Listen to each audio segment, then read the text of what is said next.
Bendito Padre Celestial, las gracias te damos por las bendiciones que derramas sobre cada uno de tus hijos. Ante ti, Padre misericordioso, venimos para pedirte el perdón de nuestros pecados y para rogarte que permitas que comprendamos esta nueva lección de estudio que nos traerá un ejemplo grandioso para ponerlo en práctica. Señor nuestro, bendice cada corazón para poder entender tu mensaje. Todo te lo rogamos en el nombre de Jesús. Amén. Mis hermanos y hermanas, bienvenidos a este estudio bíblico. Hoy nos reunimos para abrir nuestras Biblias y con corazones atentos escuchar la voz de Dios a través del profeta Jeremías. Jeremías no solo anuncia juicio y advertencia, sino que también resplandece con poderosas y consoladoras profecías de restauración. En medio del dolor, del exilio, el caos político y la ruina de Jerusalén, Dios no guarda silencio, sino que a través del profeta Jeremías habla con ternura a su pueblo, extendiendo palabras de esperanza, consuelo y promesas eternas. La Biblia nos revela el corazón restaurador de nuestro Señor Jesucristo, un Dios que no abandona, sino que sana, que no solo disciplina, sino que también restaura. Él promete mucho más que un simple regreso físico a la tierra de Israel. Lo que ofrece es una renovación total, espiritual, moral y también relacional. Es una transformación profunda que nace del amor y la fidelidad inquebrantable del Señor. Estas profecías subrayan tres grandes verdades. ¿Cuáles son esas grandes verdades? Que Dios es fiel a sus pactos, Dios es justo en su juicio y Dios es inmensamente misericordioso al brindar perdón, sanidad y una nueva esperanza a su pueblo. Entonces la restauración que Dios promete va más allá de lo geográfico. Es la invitación a una relación renovada con Él, a vivir bajo la guía de un Rey justo, que es figura profética del Mesías, nuestro Señor Jesucristo. Y como ejemplo viviente, el relato de los recabitas nos muestra cómo la obediencia fiel, incluso en tiempos de crisis, es valorada y honrada por Dios. Su disciplina y firmeza contrastan con la desobediencia de Judá, dejando una lección clara, que es la restauración comienza con una decisión de vivir según la voluntad de Dios. Y eso estudiaremos en este tema, que lleva por título Profecías de Restauración. Estas profecías, lejos de ser solamente históricas, mis hermanos, siguen siendo una fuente de esperanza para todos los que creen en la posibilidad de un nuevo comienzo con Dios. La primera pregunta de la lección número 21 dice lo siguiente. ¿Cómo describe el profeta Jeremías la liberación y restauración del pueblo de Israel? Vamos a seguir estudiando siempre el profeta Jeremías capítulo 30, versículos 3, 10 y 11. Porque he aquí vienen días, dice Jehová, en que haré volver a los cautivos de mi pueblo Israel y Judá, ha dicho Jehová, y los traeré a la tierra que di a sus padres, y la disfrutarán. Tú pues, siervo mío, Jacob, no temas, dice Jehová, ni te atemorices, Israel, porque he aquí que yo soy el que te salvo de lejos a ti y a tu descendencia de la tierra de cautividad. Y Jacob volverá, descansará y vivirá tranquilo, y no habrá quien le espante. Porque yo estoy contigo para salvarte, dice Jehová, y destruiré a todas las naciones entre las cuales te esparcí. Pero a ti no te destruiré, sino que te castigaré con justicia. De ninguna manera te dejaré sin castigo, dice la palabra de Dios. A ver, mis hermanos. El tema tiene dos palabras claves. liberación y restauración, que son conceptos profundamente entrelazados, que reflejan el carácter redentor de Dios y su plan de salvación completo para la humanidad. Estos elementos no solamente se aplican a la salvación individual, sino también a la restauración final del mundo en el contexto del gran conflicto entre el bien y el mal. Veamos estos dos aspectos del plan de salvación. El primero es liberación. La liberación es el elemento central del plan de salvación, que implica ser libertado del poder del pecado, de la esclavitud espiritual y finalmente de la muerte eterna. Esta liberación solo es posible por medio de nuestro Señor Jesucristo.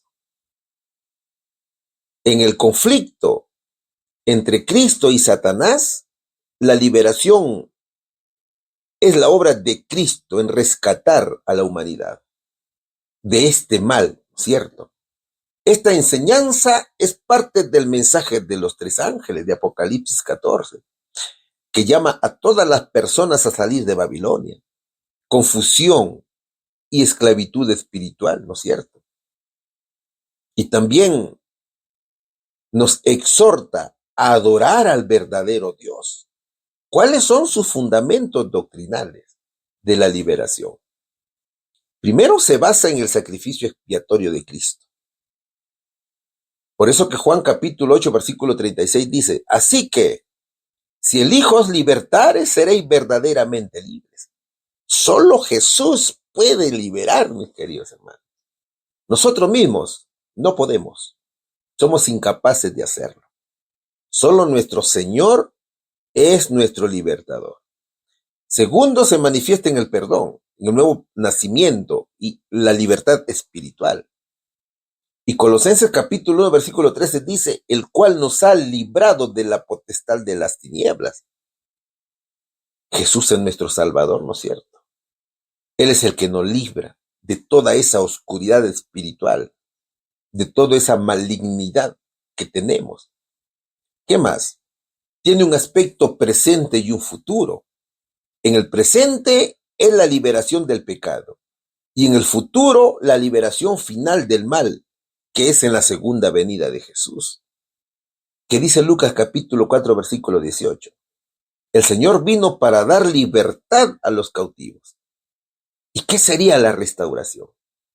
Restauración significa reconstruir lo que el pecado ha destruido, comenzando por el carácter humano y culminando con la restauración de todas las cosas en la tierra nueva.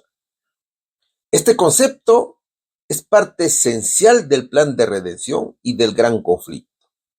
La restauración, mi hermano, incluye el mensaje de salud, la observancia del sábado, la reforma pro salud, la verdad presente y finalmente la restauración del Edén en la tierra nueva. ¿Cómo se fundamenta la restauración? Tiene varios fundamentos doctrinales. Primero, la restauración de la imagen de Dios en el ser humano, o del carácter cristiano, ¿no es cierto? Hechos capítulo 3, versículo 21 dice, a quien de cierto es necesario que el cielo reciba hasta los tiempos de la restauración de todas las cosas. ¿Ves, mi hermano? Encontramos también la restauración de la verdad bíblica. Esto es la reforma pro salud, ¿no es cierto? Y Jeremías capítulo 30, versículo 17 nos dice, mas yo haré venir sanidad para ti y sanaré tus heridas. Encontramos restauración de la creación o la tierra renovada, según Apocalipsis capítulo 21. Isaías capítulo 58, versículo 12 dice, serás llamado reparador de portillos. ¿Y qué más encontramos aquí? Encontramos que Dios obra esta restauración a través de nuestro Señor Jesucristo, es mi hermano, por medio del Espíritu Santo y la obediencia a su palabra. Ahora, el profeta Jeremías nos revela la liberación y restauración de Israel. ¿Cómo lo describe el profeta? Lo describe de la siguiente manera. Primero, con la liberación del cautiverio. Jeremías anuncia que Dios traerá de vuelta a su pueblo del exilio. Israel y Judá, que habían sido esparcidos y oprimidos por otras naciones, serían liberados de la esclavitud y regresados a la tierra prometida. Entonces la liberación es una obra directa de Dios. El hombre no tiene intervención aquí. Solo Dios, hermanos, puede hacer la liberación. Yo soy el que te salvo de lejos, dice el versículo 10.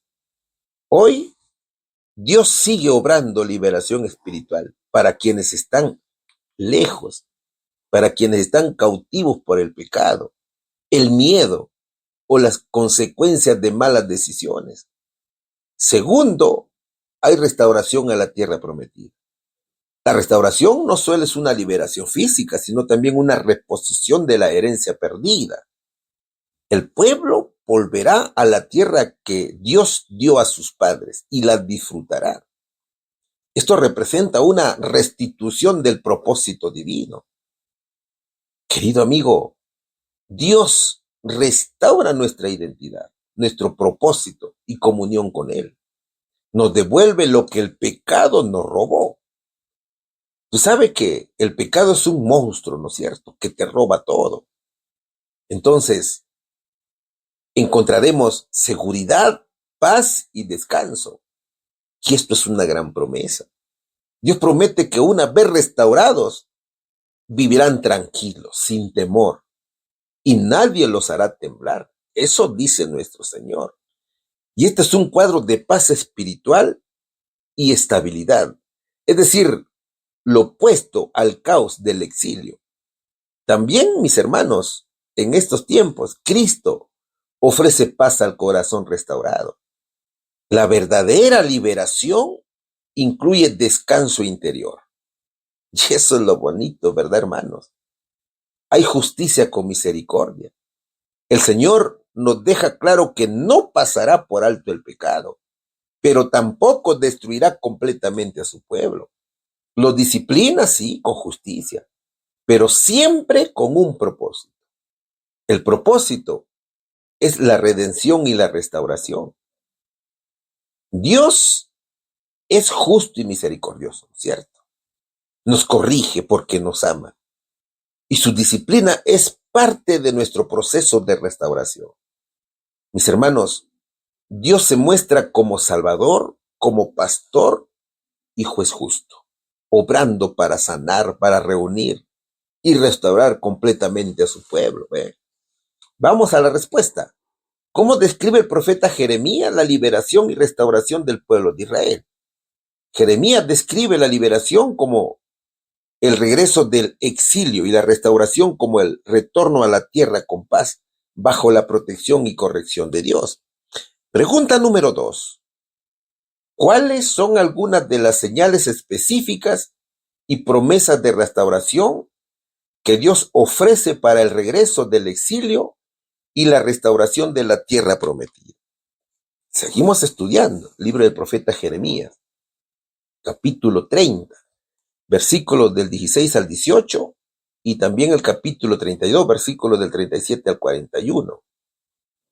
Pero serán consumidos todos los que te consumen, y todos tus adversarios, todos irán en cautiverio. Hollados serán los que te hollaron, y a todo lo que hicieron presa de ti, daré en presa. Mas yo haré venir sanidad para ti, y sanaré tus heridas, dice Jehová.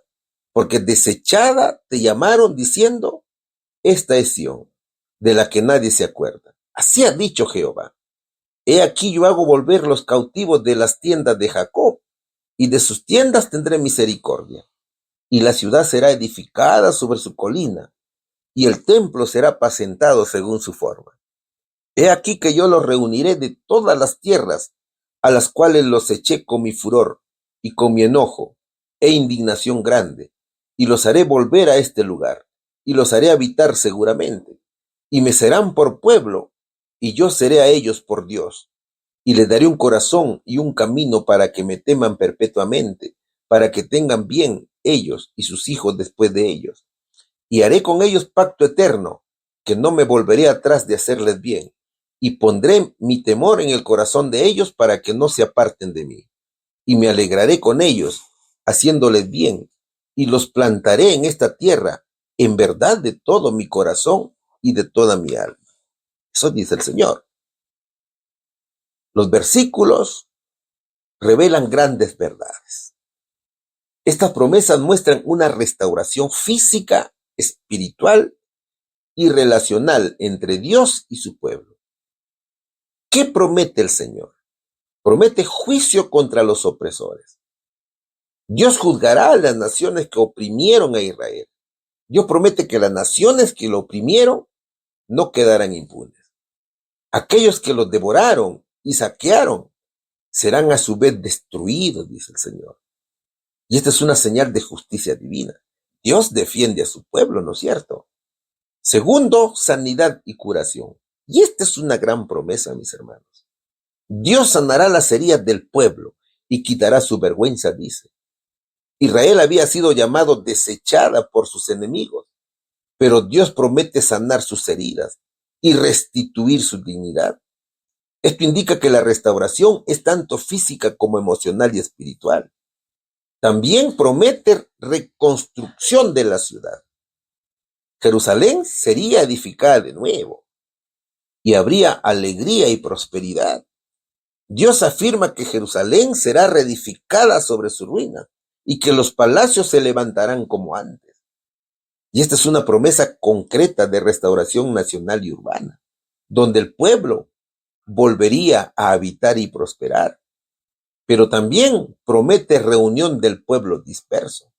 Dios reunirá a su pueblo desde todas las tierras a donde fueron esparcidos en castigo. Y esta reunión es una obra divina, no un esfuerzo humano, por supuesto.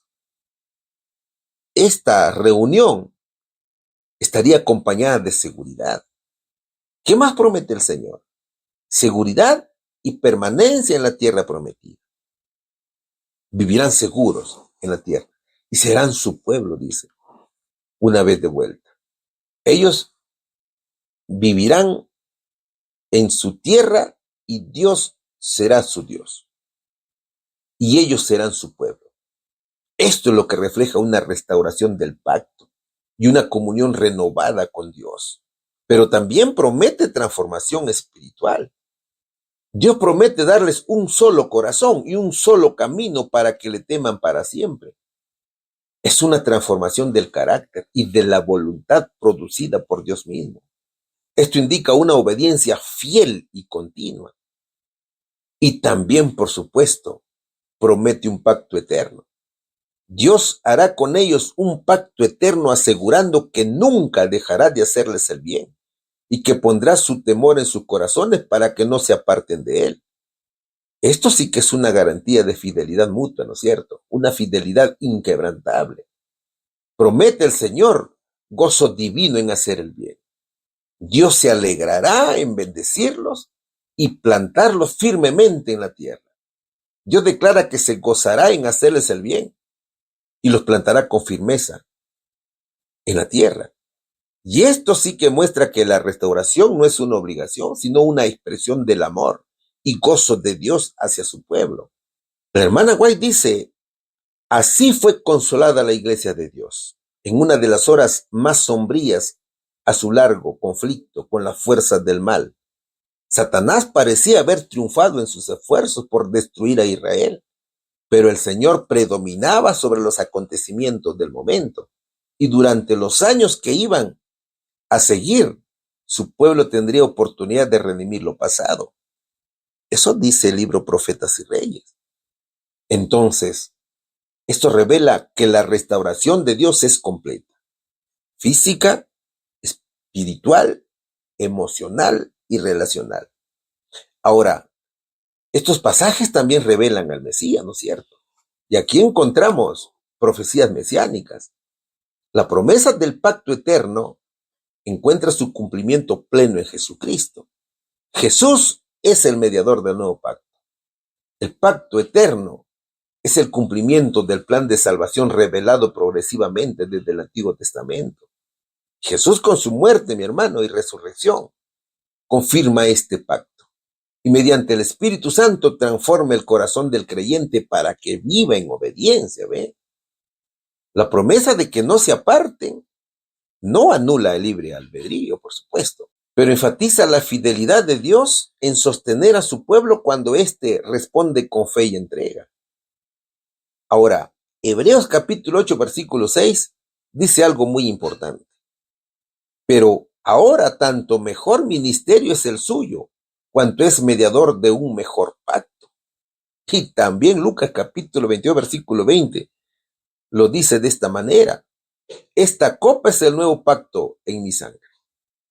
¿Qué más, mi hermano? El nuevo pacto incluye la transformación del corazón. Los versículos de Jeremías, capítulo 32, versículo 40, está conectado con Jeremías capítulo 31, versículo 33, donde Dios dice, pondré mi ley en su mente y la escribiré en su corazón. El libro Patriarcas y Profetas dice que el nuevo pacto se estableció sobre mejores promesas. La promesa del perdón de los pecados y de la gracia de Dios para renovar el corazón y ponerlo en armonía con los principios de la ley de Dios. Y también encontramos algo importante aquí. El temor del Señor en el corazón. Es obra del Espíritu Santo, ¿no es cierto? Que es enviado por nuestro Señor Jesucristo para morar en nosotros. Y esa fue una promesa que el Señor cumplió. Hermanos, cada uno de nosotros ha hecho un pacto con el Señor. Y los mandamientos están escritos en nuestro corazón. Así que nosotros lo único que tenemos que hacer es dejar morar al Espíritu Santo para que comience a obrar en nosotros. ¿Cuál sería la respuesta aquí? ¿Cuáles son algunas de las señales específicas y promesas de restauración que Dios ofrece para el regreso del exilio y la restauración de la tierra prometida? Dios promete sanar las heridas del pueblo, reconstruir la ciudad, derrotar a sus enemigos, reunirlos de las naciones, darles seguridad, transformar su corazón y hacer un pacto eterno y no dejar de hacerles el bien. Pregunta número 3. Estamos estudiando la lección número 21, que lleva por título Profecías de Restauración. ¿Cuál era la situación angustiosa del profeta Jeremías cuando Dios le habló por segunda vez? ¿Qué nos dice Jeremías capítulo 33, versículo del 1 al 3? Vino palabras de Jehová a Jeremías la segunda vez, estando él aún preso en el patio de la cárcel, diciendo, así ha dicho Jehová, que hizo la tierra, Jehová que la formó para afirmarla. Jehová es su nombre. Clama a mí, y yo te responderé, y te enseñaré cosas grandes y ocultas que tú no conoces, dice el Señor. A ver, los fieles siervos de Dios, al igual que Jeremías, tendrán que beber de la copa amarga de la tribulación y la tristeza. Este no es un llamado fácil, ni una promesa de comodidad. Es una advertencia seria y una verdad espiritual que no podemos ignorar. Así como Jeremías fue escogido por Dios para proclamar su palabra en medio de un pueblo rebelde, también nosotros como siervos fieles estamos llamados a permanecer firmes en un tiempo donde la verdad está siendo rechazada, la santidad es burlada y la fidelidad es escasa. Beber de esa copa amarga, entonces, significa aceptar con humildad el sufrimiento que muchas veces acompaña a la obediencia, el rechazo, la incomprensión, la soledad y hasta la persecución. Significa llorar en secreto mientras se permanece firme en público. Significa también seguir predicando la verdad, aunque cuando nadie la quiere escuchar. Esta copa representa un camino angosto, que es muchas veces doloroso, pero que es profundamente necesario. Dios no nos ha llamado a una fe cómoda, sino a una fe comprometida. El cristiano, mi querido amigo, que desea agradar a Dios, debe estar dispuesto a pagar el precio de la fidelidad. Y hoy más que nunca, la iglesia necesita hombres y mujeres con el corazón de Jeremías, quebrantados por la condición del pueblo, apasionados por la verdad y dispuestos a sufrir por amor a Dios. Este es un llamado urgente a despertar, mis queridos hermanos. Muchos quieren la corona, pero no la cruz. Usted sabe que para alcanzar la corona tenemos que pasar por la cruz, ¿no es cierto? Muchos desean el consuelo, pero rehúyen el quebranto. Pero el camino del siervo verdadero es un camino de entrega total, donde la copa amarga de la tribulación se convierte en instrumento de purificación y donde cada lágrima derramada es recogida por las manos de un Dios que ve, un Dios que escucha, un Dios que recompensa, ¿no es cierto? No rechacemos esa copa. Al contrario, abracémosla con reverencia, sabiendo que si sufrimos por Cristo, también seremos glorificados en Él. Que esta verdad nos sacuda del letargo espiritual en la cual nos encontramos y nos impulse a vivir una fe auténtica, valiente y profundamente comprometida. ¿Qué nos revelan estos pasajes? Jeremías se encontraba preso por predicar la verdad de Jesús. Jeremías fue encarcelado por obedecer a Dios y por proclamar un mensaje impopular, específicamente porque profetizó la destrucción de Jerusalén a manos de Babilonia y la rendición del rey Sedequías. Jeremías estaba en el patio de la cárcel del Palacio Real de Judá. Fue encarcelado por orden del rey Sedequías, quien no soportó oír el mensaje que Jeremías traía de parte de Dios. El mensaje que provocó su encarcelamiento fue una advertencia de juicio, que Jerusalén caería ante Babilonia y que el rey no escaparía de la mano del enemigo.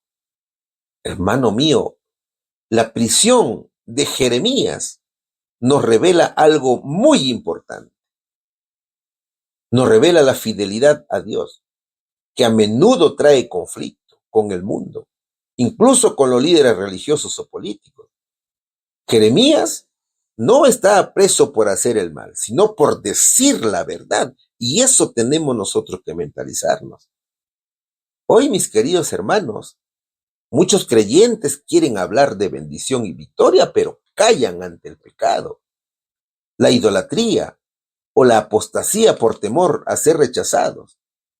Jeremías nos enseña que ser voz de Dios puede llevarnos a ser encarcelados por los hombres, pero también nos garantiza que Dios hablará con nosotros en lo secreto.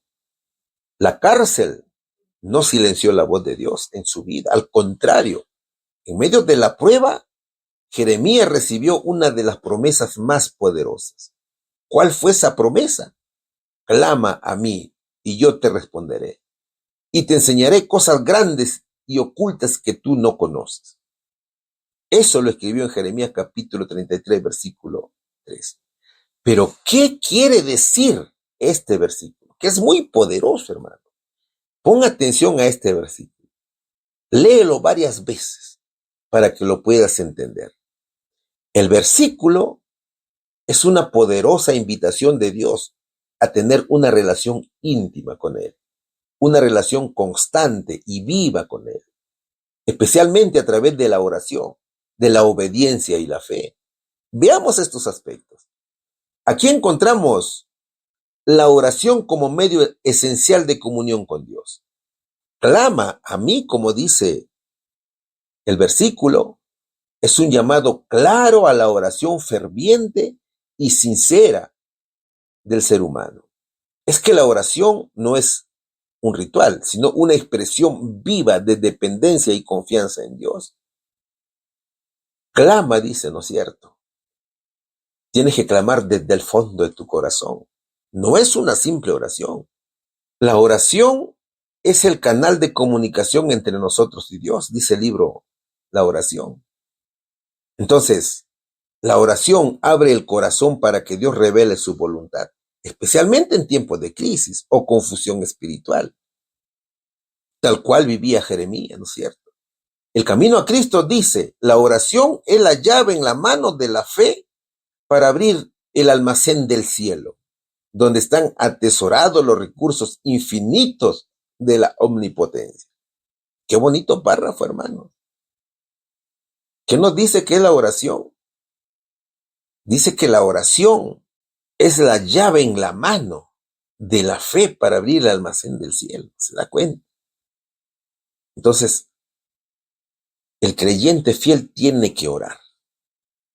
¿Cuál es el ejemplo? Jeremías es el ejemplo de oración. Hermano, segundo, Dios responde y revela su propósito. Y yo te responderé, dice. Implica que Dios no es indiferente ni distante, sino que es un Dios personal que escucha y responde. Claro, esta respuesta puede llegar a través de la Biblia o la revelación directa, ¿no es cierto? El Espíritu Santo que guía al creyente. Y también puede ser a través de la providencia divina, como Dios actúa precisamente en la vida del creyente. Tercero, el verso dice cosas grandes y ocultas, que son iguales a decir verdades espirituales y proféticas, ¿no es cierto? La frase grandes cosas y ocultas que tú no conoces se entiende como las profundidades del plan de Dios, especialmente en el contexto del tiempo del fin, la redención y la restauración del pueblo de Dios. En estos tiempos, mis hermanos, el pueblo de Dios tiene toda la luz del Evangelio. En tiempos del profeta, estas cosas grandes que dice el verso incluían la promesa del restablecimiento de Judá después del exilio, pero también se extiende a el plan de salvación, la segunda venida de Cristo, la obra intercesora de Jesús en el santuario celestial y verdades proféticas que solo pueden entenderse por revelación y estudio. Un estudio diligente, por supuesto. Todo es obra del Espíritu Santo. Es de entender que a medida que se acerca el fin, habremos de recibir mayor luz del cielo, dice el Señor. A medida que se acerca el fin, los testimonios de los siervos de Dios se harán más decididos y poderosos, dice, mensajes selectos.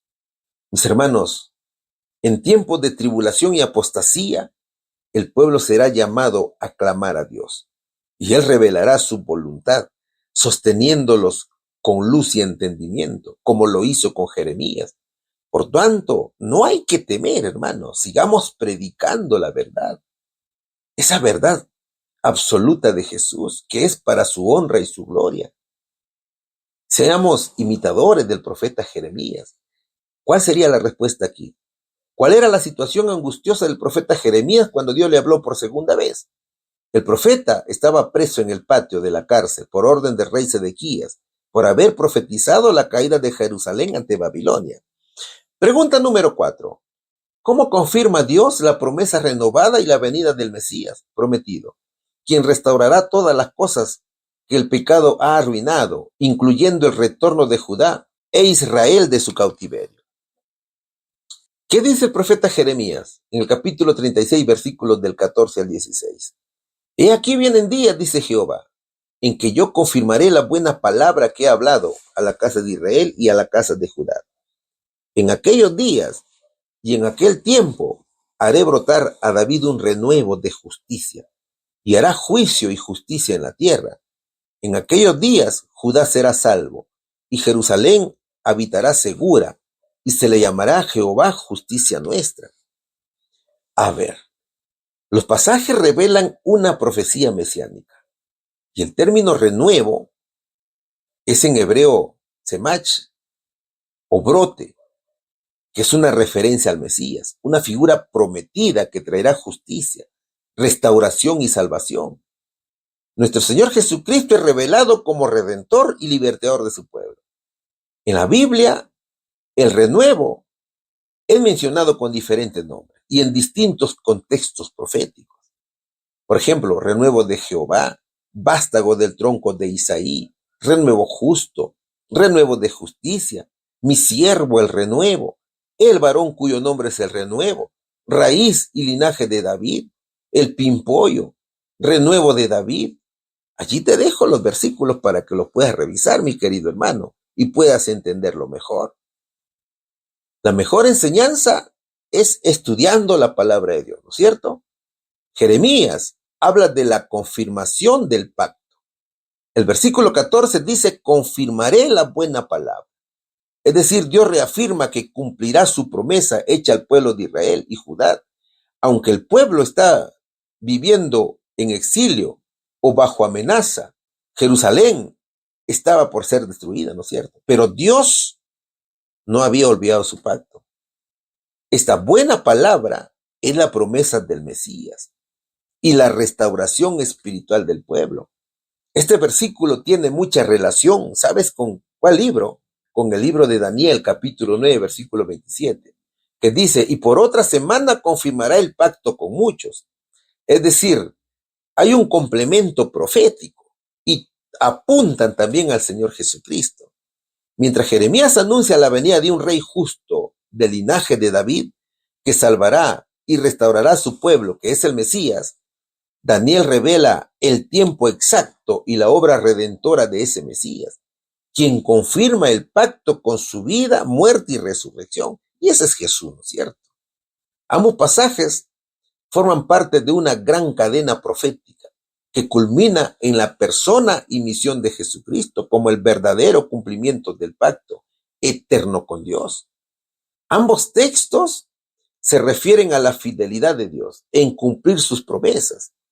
Jeremías mira hacia adelante, al tiempo en que Dios cumplirá su pacto mediante el renuevo justo o el Mesías. Daniel muestra cuándo y cómo ese pacto sería confirmado. Y por supuesto que sería en la última semana profética, con la venida, ministerio y muerte de nuestro Señor Jesucristo. Hermano querido, aun cuando todo parece perdido, Dios sigue fiel a sus promesas. Él cumple su palabra, no por la fidelidad del hombre, sino por su carácter inmutable. El versículo 15 dice, haré brotar a David un renuevo justo.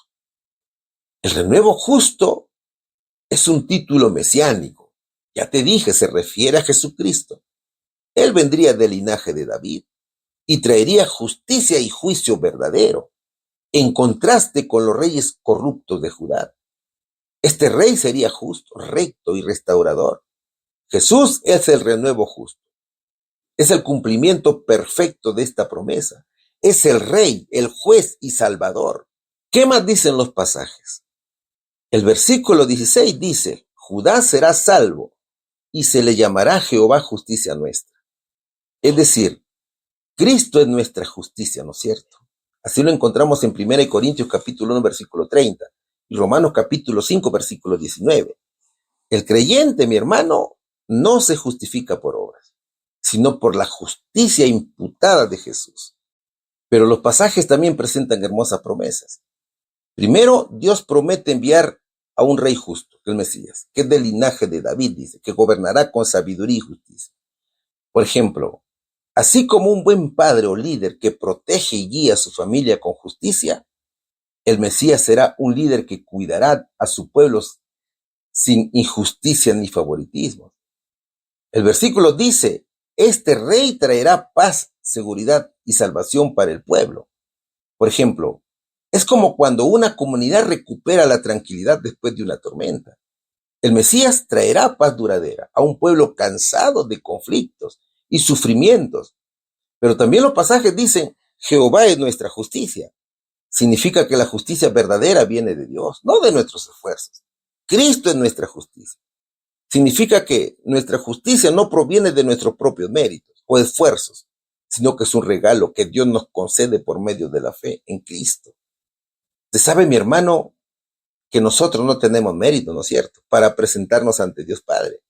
Pero el Señor, por medio de sus méritos, nos hace justos ante su Padre. Nuestra justicia es imputada por Dios a través de la justicia perfecta de Cristo, a través de su vida perfecta que llevó el Señor. Nosotros como pecadores de nacimiento que somos, no podemos alcanzar la perfección por nuestras propias fuerzas, sino que Dios nos cubre con la justicia de Jesús. Él fue quien cumplió perfectamente la ley. Jesús satisfizo las demandas de la ley que el hombre no puede cumplir. Y esa justicia nos restaura la relación con el Señor y nos habilita para vivir de acuerdo a su voluntad. Por eso Jehová es nuestra justicia. Es una justicia. Es una declaración de que la verdadera rectitud viene solo de Dios y su gracia, no de la autosuficiencia humana. Toda alma puede decir, mediante su perfecta obediencia, Cristo ha satisfecho las demandas de la ley. Y mi única esperanza radica en acudir a Él como mi sustituto y garantía el que obedeció la ley perfectamente por mí. Dice Mensajes Selectos de la hermana Elena G. de White. El tomo 1, por supuesto. Aunque el pueblo está en dificultades o exilio, Dios asegura que restaurará su relación con ellos a través de este rey. Por ejemplo, como un padre que espera pacientemente a que su hijo regrese a casa y lo recibe con amor. Dios promete restaurar a su pueblo y darle un nuevo comienzo. Entonces, mis hermanos, Dios sigue siendo fiel a sus promesas, incluso cuando parece que todo está perdido. Cristo es nuestra única esperanza de justicia y salvación. Podemos vivir en seguridad espiritual solo cuando estamos bajo el reinado del renuevo justo. Así que obedezcamos, mis hermanos, por amor al Señor. ¿Cuál es la respuesta? ¿Cómo confirma Dios la promesa renovada y la venida del Mesías prometido, quien restaurará todas las cosas que el pecado ha arruinado, incluyendo el retorno de Judá e Israel de su cautiverio? Dios confirma su promesa enviando al Mesías, al renuevo justo, quien traerá justicia, salvación y restauración a Judá e Israel. Pregunta número 5. ¿Qué nos dice la pregunta número 5? ¿Cómo demuestra la familia de los recabitas su fidelidad a través de su obediencia a los mandamientos de su padre Jonadab? ¿Qué nos dice Jeremías capítulo 35, versículos 1 y 2, 6 y 10? Palabras de Jehová que vino a Jeremías en días de Joacim, hijo de Josías, rey de Judá, diciendo: Ve a la casa de los recabitas y habla con ellos, e introdúcelos en la casa de Jehová, en uno de los aposentos, y dales a beber vino.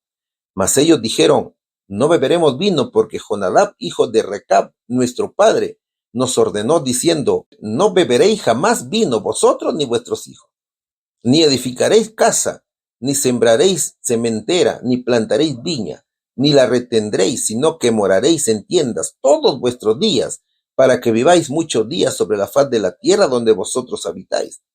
Y nosotros hemos obedecido a la voz de nuestro padre Jonadab, hijo de Recab, en todas las cosas que nos mandó, de no beber vino en todos nuestros días, ni nosotros, ni nuestras mujeres, ni nuestros hijos, ni nuestras hijas, y de no edificar casas para nuestra morada, y de no tener viña, ni heredad, ni sementera.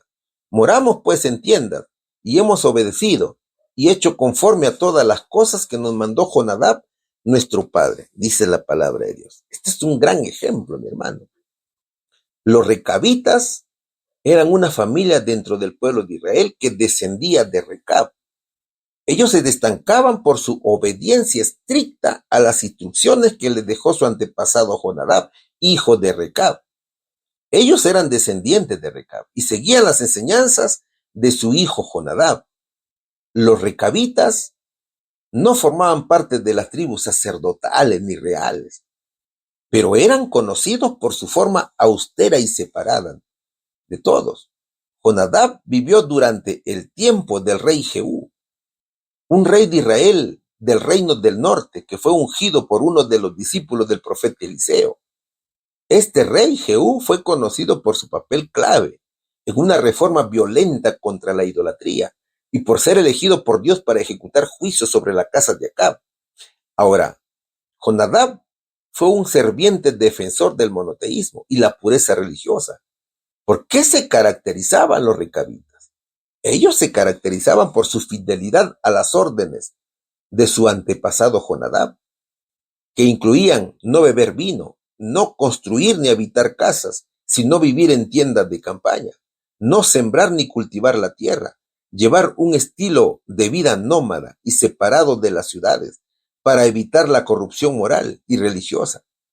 ¿Qué orden le dio Dios a Jeremías? Dios le ordenó a Jeremías que hiciera lo siguiente. Vamos a ver qué es lo que le ordenó el Señor. Primero le dijo: busca a los recabitas, llévalos al templo, a uno de los aposentos, ofréceles vino para beber. Pero ¿por qué Dios pidió eso? ¿Te has puesto a pensar por qué lo hizo? Que el Señor tenía un propósito didáctico y profético aquí. Primero era poner a prueba la obediencia de los recabitas al mandato de su antepasado Jonadab. Es decir, que era una prueba. Jonadab les había prohibido beber el vino. Segundo, era para contrastar esa obediencia humana con la desobediencia del pueblo de Judá hacia Dios mismo. Tercero, ejemplificar la fidelidad de los recabitas como algo digno de admirar.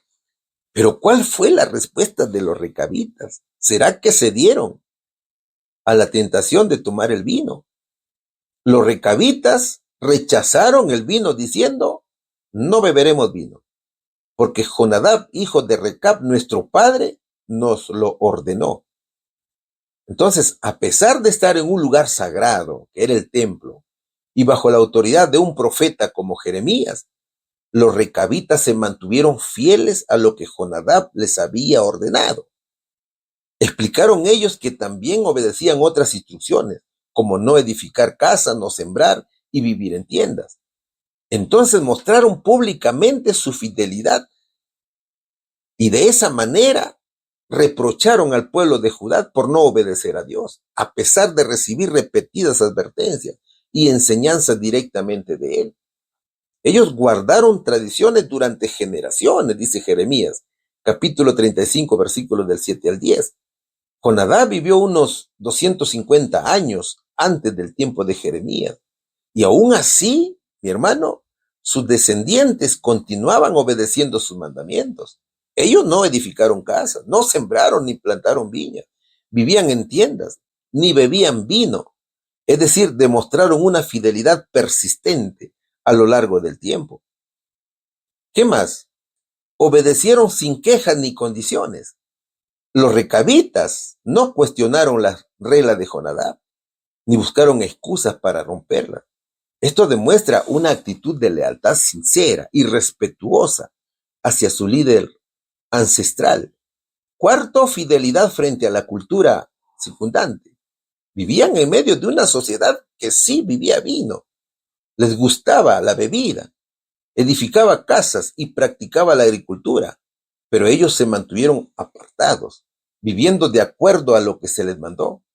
Y esto los distingue como un grupo contracultural y coherente en su fe y estilo de vida. ¿Y qué enseñanza nos dejaron los recabitas para hoy? Los recabitas nos dejan una enseñanza poderosa y muy relevante para la vida actual, especialmente en temas de obediencia, fidelidad, disciplina y contraste con la cultura. La obediencia constante tiene un valor ante Dios. Esta es una de las primeras enseñanzas.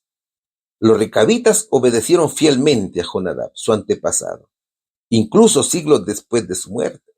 ¿Cuál es la lección aquí? Que si ellos obedecieron a un hombre fielmente, cuanto más nosotros deberíamos obedecer a nuestro Dios, nuestro Padre Celestial, ¿no es cierto? Segundo, nos enseña a ser fiel en lo pequeño, prepara para lo grande. Aunque la orden de no beber vino no era un mandamiento en realidad de Dios para ellos, ellos sí lo tomaron en serio. Y la lección es que Dios honra la fidelidad en lo pequeño, la disciplina y la coherencia en los principios personales que también glorifican a Dios. Tercero, aprendemos que la fidelidad no depende de la cultura que te rodea. Los recabitas vivían en una sociedad que promovía el confort, la idolatría, el alcoholismo y la desobediencia a Dios, y también promovía la intemperancia, pero ellos se mantuvieron firmes. Entonces, la enseñanza es que hoy también vivimos en una cultura que muchas veces contradice los valores de Dios, los principios de Dios, pero los recabitas nos enseñan que sí es posible ser diferente y permanecer firmes. También nos enseñan que Dios honra la fidelidad generacional. Dios prometió a los recabitas que siempre tendrían descendencia sirviéndolo. La lección es que las decisiones espirituales que tomamos hoy pueden bendecir a nuestros hijos y también a las generaciones futuras. Y quinto, nos enseña disciplina y autocontrol, que son cualidades espirituales. Los recabitas renunciaron voluntariamente a comodidades, placeres y posiciones permanentes. ¿Cuál es la enseñanza aquí? La enseñanza es que en un mundo que promueve el placer y la gratificación inmediata, los recabitas nos recuerdan el valor del dominio propio y la sencillez voluntaria. Entonces tengo que preguntarme aquí, mi hermano, ¿soy obediente a Dios? Incluso cuando nadie me ve.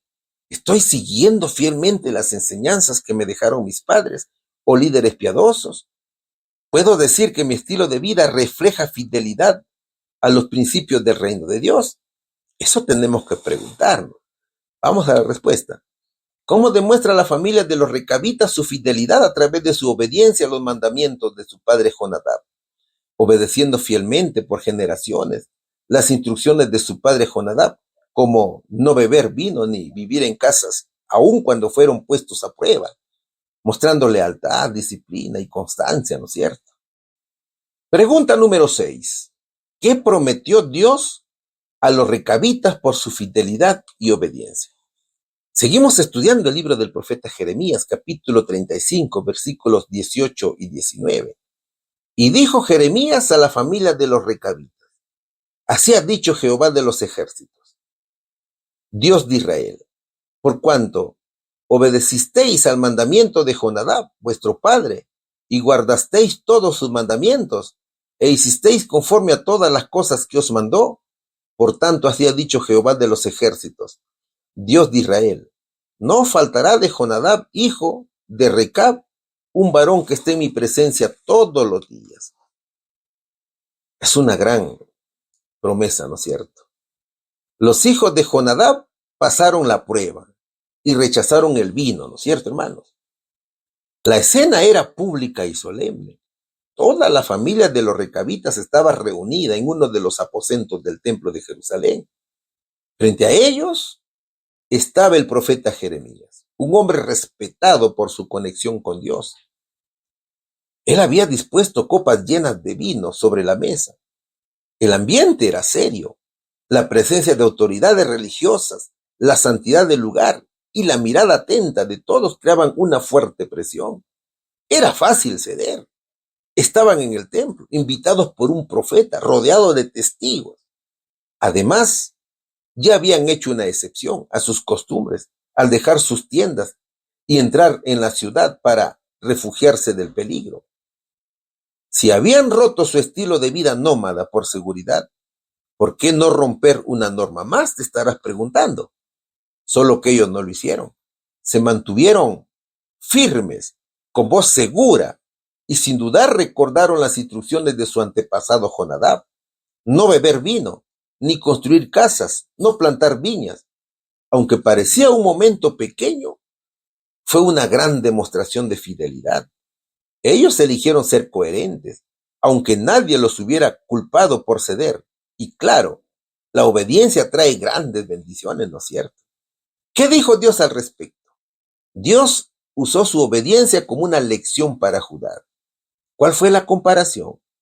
Si los recabitas obedecen a su padre humano, ¿por qué el pueblo de Judá no obedece a su Padre Celestial? ¿Cuál fue la recompensa? Después de presenciar la firmeza y obediencia de los recabitas, Dios habló a través del profeta Jeremías con palabras llenas de promesa y esperanza, por haber respetado y guardado fielmente las instrucciones de Jonadab, vuestro antepasado, y no haber desobedecido, dijo Jeremías con solemnidad. Jehová declara que jamás faltará un descendiente de Jonadab que esté delante de él. Era una bendición extraordinaria. Era una garantía de que la fidelidad y la obediencia que habían demostrado no serían olvidadas. Dios les prometía una presencia continua, en su presencia divina, una relación especial que se extendería por generaciones. En medio de tiempos difíciles, cuando muchos se apartaban y olvidaban sus compromisos, los recabitas recibían esta seguridad divina.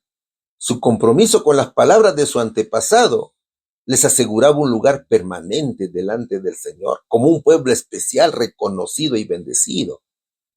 Así la bendición de Jehová, mi hermano, se convirtió en un pacto eterno, un testimonio de que la fidelidad, incluso a mandatos humanos inspirados en la sabiduría, es valorada y premiada por Dios. Los recabitas le dijeron no a la intemperancia, al rechazar beber el vino, manteniéndose de esta manera fieles a la disciplina y autocontrol que les enseñó su padre Jonadab. Su obediencia muestra un compromiso claro contra los excesos y la falta de dominio propio. ¿Cómo crees que reaccionaron los pobladores de Judá? El silencio llenó el templo tras la firme respuesta de los recabitas. Los judíos presentes, sacerdotes, levitas y pueblo común, seguramente que estaban mirando sorprendidos. Es que no era común ver a un grupo tan joven y humilde mostrar tanta disciplina y compromiso, especialmente ante una prueba directa. Al escuchar la bendición que Dios prometía a los recabitas por su fidelidad, quizás muchos comenzaron a sentir una mezcla de asombro y vergüenza. Sabían que ellos, el pueblo elegido de Dios, había desobedecido repetidamente al Señor, mientras que estos hombres sencillos respetaban las órdenes de su antepasado humano con una lealtad inquebrantable. Tal vez algunos murmuraban entre ellos, cuestionando en sus corazones, ¿cómo es posible que ellos sean más fieles que nosotros? Otros quizás se sintieron confrontados y pensativos, recordando las advertencias de los profetas y la falta de respuesta de su pueblo. La presencia del profeta Jeremías y el peso de la palabra divina hacían imposible ignorar la lección. Afuera el sol seguía brillando sobre Jerusalén, pero dentro del templo, ese día quedó grabada una lección que resonaría en la conciencia de muchos. La fidelidad, mi hermano, no depende de la herencia ni del templo, sino de la obediencia y el corazón dispuesto. El Señor requiere que su pueblo se someta al Espíritu Santo. Solo de esa manera podemos obedecer la santa ley de Dios que refleje el carácter de Jesús, ¿no es cierto? Y aquí tenemos la respuesta. ¿Qué prometió Dios a los recabitas por su fidelidad y obediencia? Prometió que siempre tendrían descendientes fieles, que estarían en su presencia, asegurándoles una bendición y permanencia delante de Él por generaciones. Pregunta número 7. Seguimos estudiando la lección número 21, que lleva por título Profecías y Restauración. ¿Qué lección sobre la fidelidad enseña Dios al pueblo de Judá a través del ejemplo de los recabitas? Seguimos estudiando Jeremías, capítulo 35, versículos del 12 al 17. Y vino palabra de Jehová a Jeremías diciendo, así ha dicho Jehová de los ejércitos, Dios de Israel, ve y di a los varones de Judá y a los moradores de Jerusalén, ¿no aprenderéis a obedecer mis palabras? Dice Jehová. Fue firme la palabra de Jonadab, hijo de Recab, el cual mandó a sus hijos que no bebiesen vino, y no lo han bebido hasta hoy, por obedecer al mandamiento de su padre. Y yo os he hablado a vosotros desde temprano, y sin cesar, y no me habéis oído.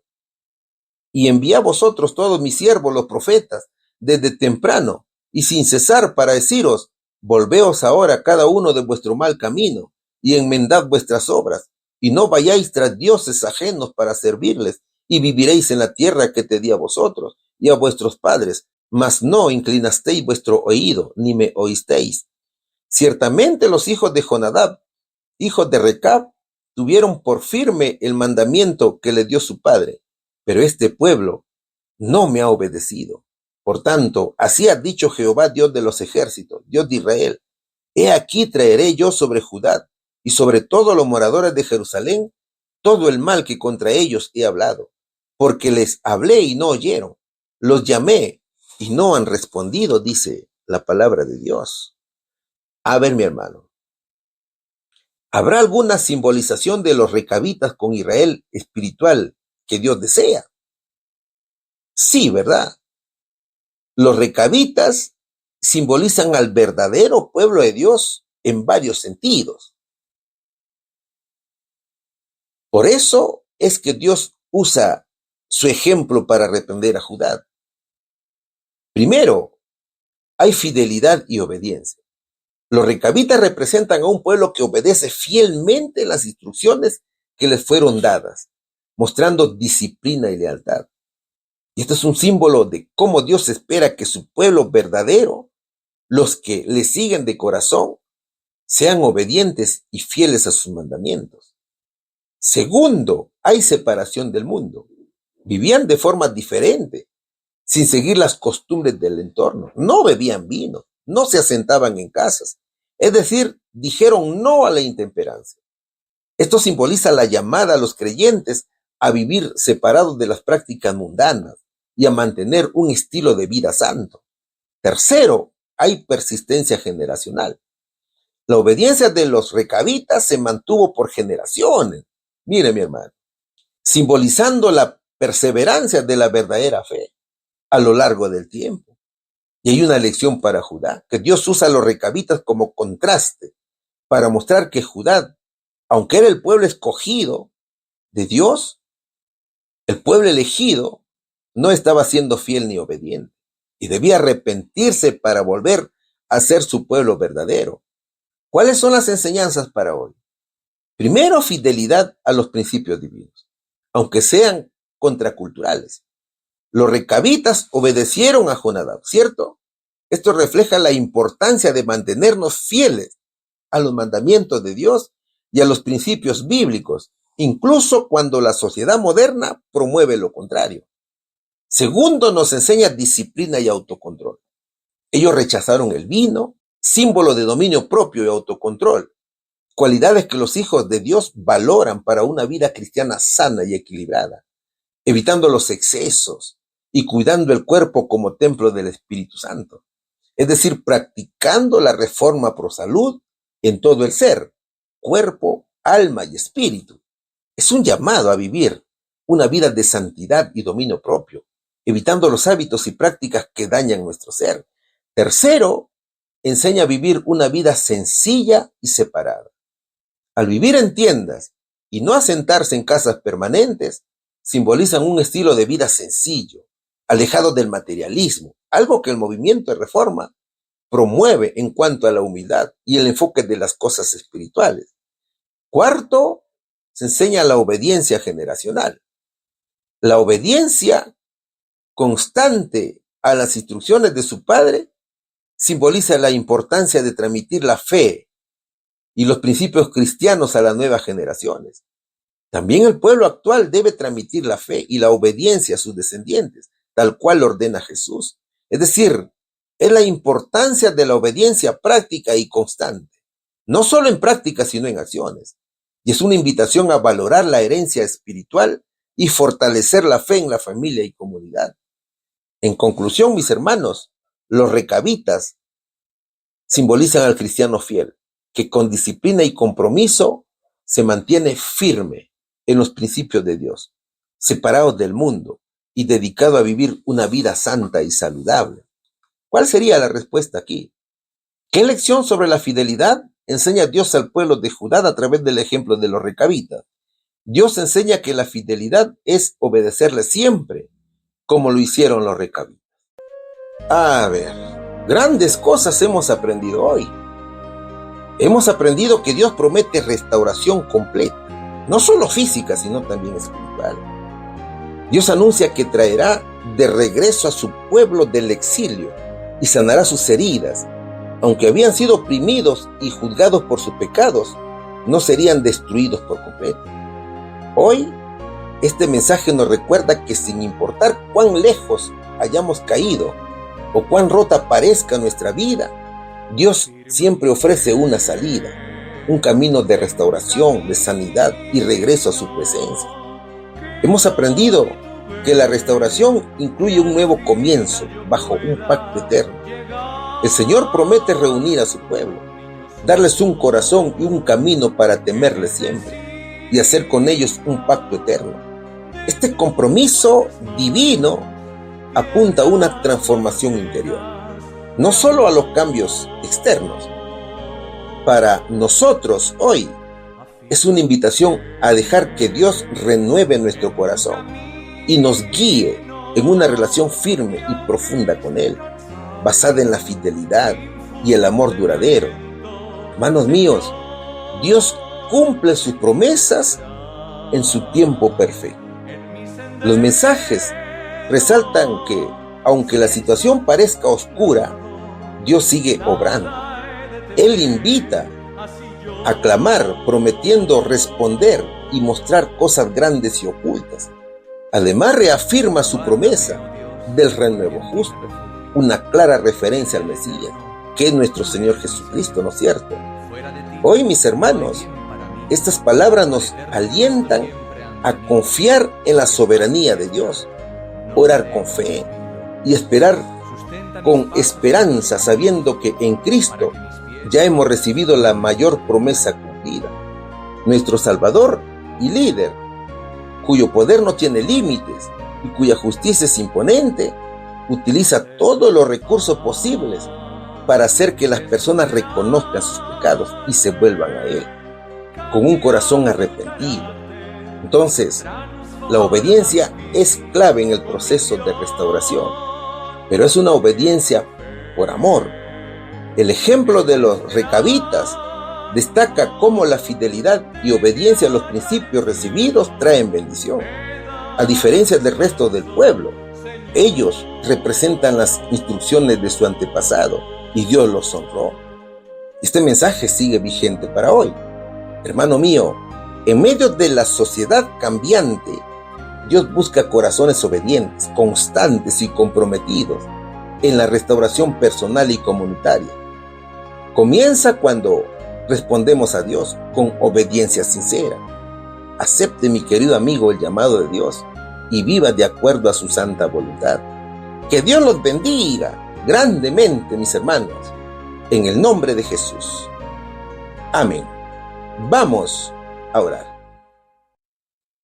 Padre nuestro que estás en los cielos, agradecidos estamos por tus enseñanzas.